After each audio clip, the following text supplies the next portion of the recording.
Well, hello, good afternoon, and welcome back to Clayburn. So I'm working on this little corner. This is such a fun spot for me to work on. I hope you all are doing well. I hope you're all enjoying the height of summer if you're here in the US, I mean North America, or in the Northern Hemisphere anyway. But I'm making some little teeny tiny progress. So what I'm doing with this little corner, and this is where the cabin meets the bedroom. And some of you may not know this, but we had some folks, some kind folks from my job. You see that piece of tin right there. Fashing, he called it. Anyway, one of my coworkers used to work in construction. And so we made a trade. So I gave them something that I wasn't using that they wanted, and they gave me something that I wasn't able to fix that I needed. And so I got my fascia, I guess it's called. Anyway, I got it put up there. So there's that. And I still have to get the end caps because you can see through there. Well, just trust me, you can see through there. So anyway, so I got that going on, but this little corner is part sun. So it looks bright and sunny right now, but it's not like this all day. But these two little objects over here, I just drug over, and they were in part shade. So they get a little bit of morning sun, but they wouldn't get any midday sun. And so I hope against hope that the plants that I have in here makes it, but it's just celosia. That's yellow sorrel, which is just growing wild, and then my cilantro. Oh my goodness, you guys, we have been enjoying the cilantro. Oh, I've been putting it on literally on everything, and it just grows and grows and grows. Okay, so there's that, but it also has this cute little fairy rock in there that is moss, and if I don't move it out of this many hours of sunlight, I will surely lose it. So we're gonna move this into my newest little fairy garden that I'm starting. And then the only other thing that I have over here right now is this experiment. So it's just a 5-gallon bucket, and I ordered these solar water fountains on Amazon. Was it last year? Year before. And I ordered me one, I ordered my daughter one. And one of them doesn't work anymore. I think that's the one she left behind when they moved their cabin. And the other one, mine, is still working very well. So I want to have a fountain here, a solar fountain here, but you can't put the fountain part on it. Like the part that shoots up, like if you put that on there, then the water just shoots up and falls out. You'd have to have a really wide area, a really wide, fairly deep basin for this to actually work as a fountain, but it works just beautiful as a bubbler. I put it somewhere else, and it was in part shade. No, it was in all shade, and of course solar, it didn't work. So I realized I wasn't getting any sunlight over there. And then over here I get enough hours of sunlight that I get to enjoy this beautiful little bubbler anytime the sun is right in this spot. The thing is that it's in quite an unattractive little bucket. So now I'm on the lookout for a nice outdoor urn basin for this. I want one shaped like this, maybe a little more curvier, and made out of ceramic or something along those lines. And I would really like to stay away from plastic, but and plastics are easy to find, but I'm gonna keep my eye open in the vintage shops for a nice outdoorsy ceramic one. And I like the bubbling action. It's just gentle enough. And it is out here in the sunlight, and I'm keeping the algae down by adding a few drops of chlorine bleach to the water. So there's that. Okay, so let me show you the other spot where I just started fairy garden, and we'll move that cute little moss-covered fairy rock over there. Okay, I thought it was a rock. It's not a rock. It's just soil. There's no rock in it. It's just a mass of roots.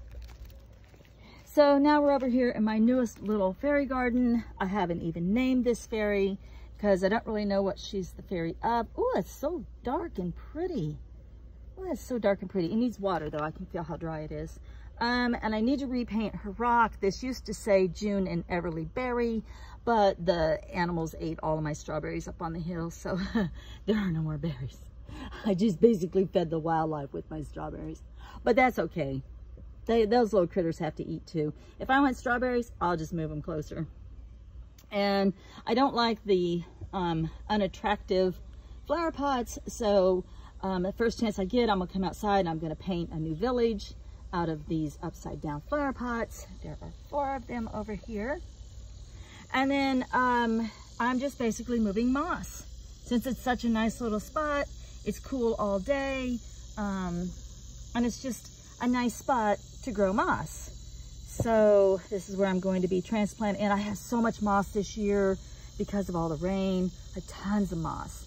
So I'll just be transplanting moss over here. And then since it is mostly shade, we'll probably just put in hostas and astilbes over here. And then I want to show you my husband's plant.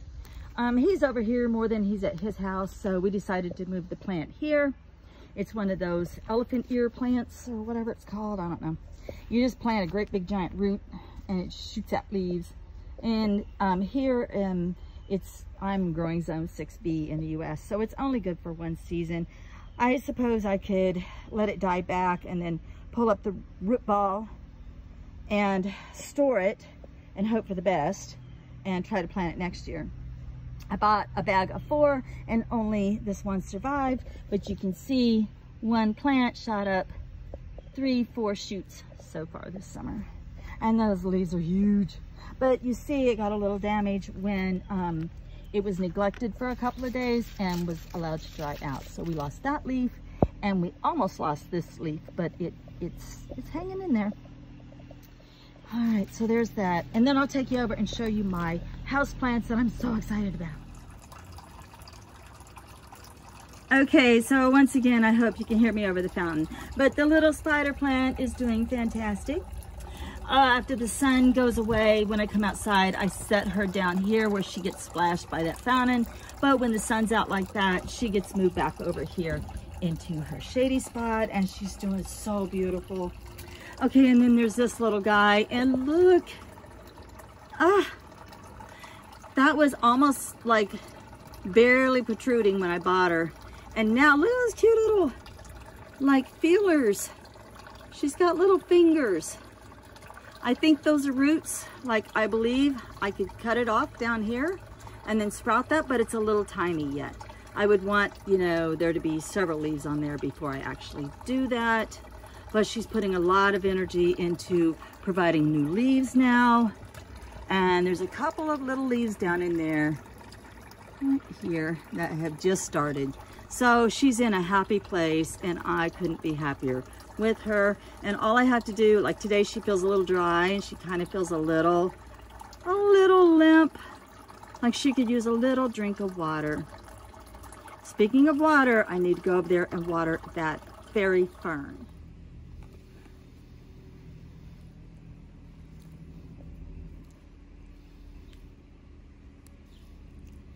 I need a cute little fairy type watering can for my moss. Well, it's not my moss, technically it's her moss. This is her garden. I just come and water it, and we'll fill that little thing there for the butterflies so they can get a drink. I can't wait to be able to paint the flower pots. But that's an indoor evening hobby activity, and right now oh my goodness, I have so much going on. I'm trying to finish, I'm in a book that I'm enjoying. You know how that is, you get wrapped up in it, and I'm getting close to the end. So yeah, I keep reading my book. Okay, I'm gonna go over and water the houseplants, and then there's a kalanchoe I want to move over into that previous grill garden that we just moved. Give them a little bit more of a drink. I love to watch moss grow. It's such a fascinating plant. Alrighty. And FYI, I water all my houseplants with rainwater. So there's never any chlorine or chloramine. Just give them a good little drink. Actually, this is only the second time. The only other time I gave her a drink was when I first brought her home. And today's the first day she's felt a little, you know, she could be stiffer. Her leaves could be stiffer. That's how I judge. All right, back to this cute little garden. Shaggy just brought me a load of rocks, and I see that there's lots of Wobblo stones in here. Here's a nice specimen here. I told you all the story of the Wobblo stone before. Okay, and I see a displaced ferry bridge, which I believe connects the two top and bottom. What used to be top and bottom now is side by side. And then I think the whole thing could be watered. So I'm gonna rock it up and water it up. And then I wanna move that Kalanchoe. All right, so I got it rocked in, which I just think like using just field rocks that are native to my area. One, they're free, I have plenty of them. It moves them from spaces I don't want them into spaces I do want them. And it just makes the whole thing seem more established than just, you know, a broken grill just sitting there. Hope that the cilantro does really well. It's been doing great over, oops, I need to trim that one off. It's gonna go to seed.